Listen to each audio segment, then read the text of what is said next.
Olá pessoal, e hoje no programa 5 Perguntas da Assets conversamos com Ivan Zarur. Engenheiro, executivo sênior de finanças, passou por diversos segmentos e posições estratégicas. Uma delas foi como CFO do McDonald's, além de ter trabalhado em mercados nacionais e internacionais. Ele nos conta como que é a diferença entre o profissional de finanças de alguns anos e o profissional de finanças atual.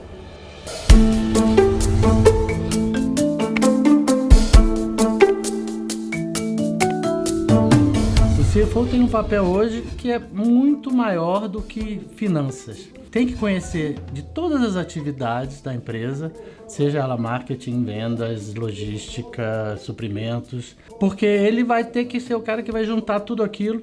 Exemplo que eu dou é o processo de planejamento, de budget, que o CFO é o maestro, né? Queira ou não queira, ele é o maestro, os outros são os músicos. Então ele tem que entender, ele tem que saber como é que funciona todas as atividades, para que ele possa gerar as informações mais adequadas em tempo exato. Então, basicamente, do que mudou é de uma atividade exclusivamente de olho no caixa, de olho nos resultados, para o bem da empresa geral e olhando para o futuro. Não é viver da contabilidade do mês passado ou do ano passado, explicando o resultado que passou, mas sabe, como é que a gente vai fazer o resultado daqui para frente. Eu acho que isso é cada vez mais importante, cada vez mais crucial na vida de um CFO.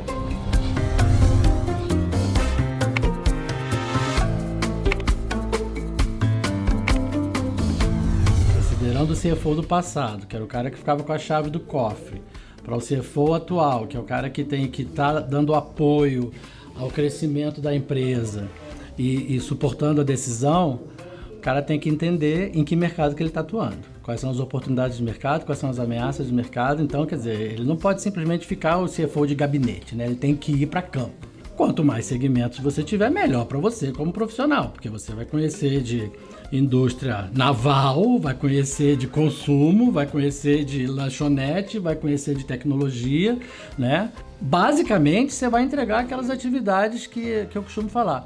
Contabilidade é igual para todo mundo, contas a pagar é igual para todo mundo, a tesouraria é igual para todo mundo, sim.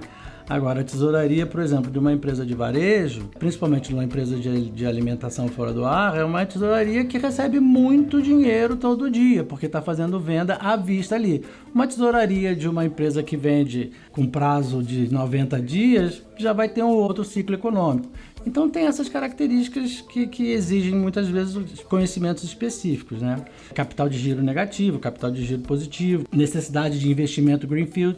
Conhecer os segmentos eu acho que é muito importante porque enriquece a bagagem do profissional da área financeira. Então eu acho isso bacana.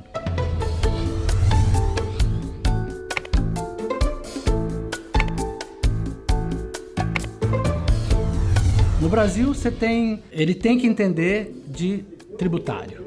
Ele tem que entender muito bem da questão de compliance, porque senão ele vai acabar correndo um risco de gerar um prejuízo ou de perder algumas oportunidades de gerar ganho para a empresa. Lá fora isso não é tão importante assim porque é muito simplificado. Quer dizer, eu estou falando de alguns países de hemisfério norte, Europa, Estados Unidos, Canadá. Você vai para a Índia, Indonésia, a coisa é bem parecida com o Brasil. Outra coisa é a cultura participativa. O que eu tive a oportunidade de ver lá fora, o plano da empresa, né, o business plan, ele não é do CFO, ele não é do financeiro. Como eu falei, o financeiro é o cara que coordena isso, porque o resultado vai ser demonstrado em P&L, né, lucros e perdas, em cash flow.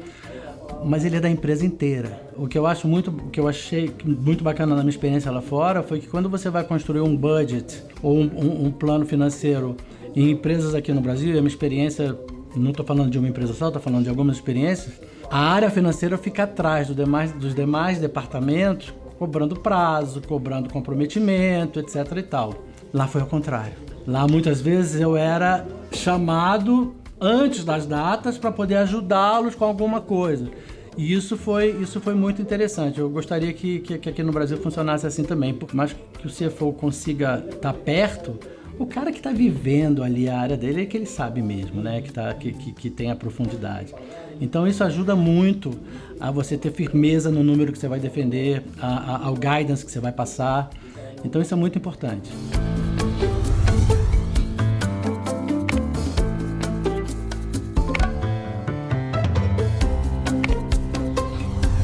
cara que vem de fora, e aí eu já vivi isso com chefes meus que vinham e que questionavam quando eu ia apresentar, tem que ter um glossário. O cara precisa de um glossário para saber o que é FGTS, INSS, o que é PIS, PASEP, porque o nosso sistema ele é muito mais complexo do que a maioria dos países. Eu diria, sem medo de errar, que 90% dos países.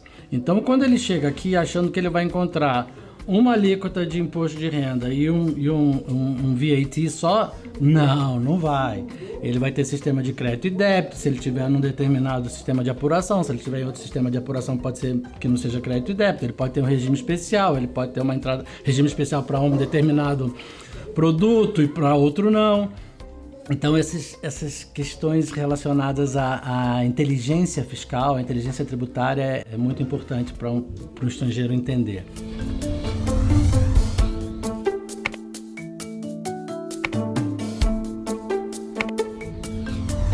É a questão do compliance. Obviamente, ao longo dos anos, coisas foram acontecendo.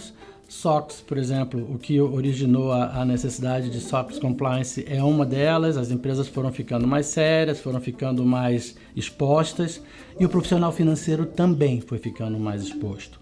E, de certa forma, isso é uma coisa, sem dúvida, é responsabilidade do profissional financeiro, mas muitas vezes o profissional financeiro não tem a caneta tão pesada assim.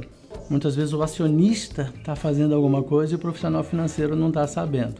Então eu acho que esse é o recado que eu daria para mim mesmo lá no início da carreira. Cuidado com o acionista que você está representando, porque no final da história você é o profissional financeiro e o profissional financeiro é o cara que vai ser responsabilizado em primeiro nível. Eu nem sei se eu ouvi isso de alguém ou se eu inventei. Quando eu estava dando aula sobre redução de despesas e tal, eu tirei uma bela... Falei que despesa é que nem unha, tem que cortar com frequência. O pessoal riu muito e tal, mas gravou. Só que depois eu corrigi. Realmente, despesa é que nem unha. Todos nós já cortamos unha na vida e cortamos às vezes demais. E quando você corta demais, dói. Fica doendo, né? E isso eu acho que é uma coisa que eu tenho prestado atenção, porque cortar a despesa, todo mundo corta. Não precisa ser muito esperto para cortar a despesa. Cortar da maneira inteligente, da maneira que não vai afetar o resultado e que não vai afetar o crescimento da empresa, isso é que é o mais importante.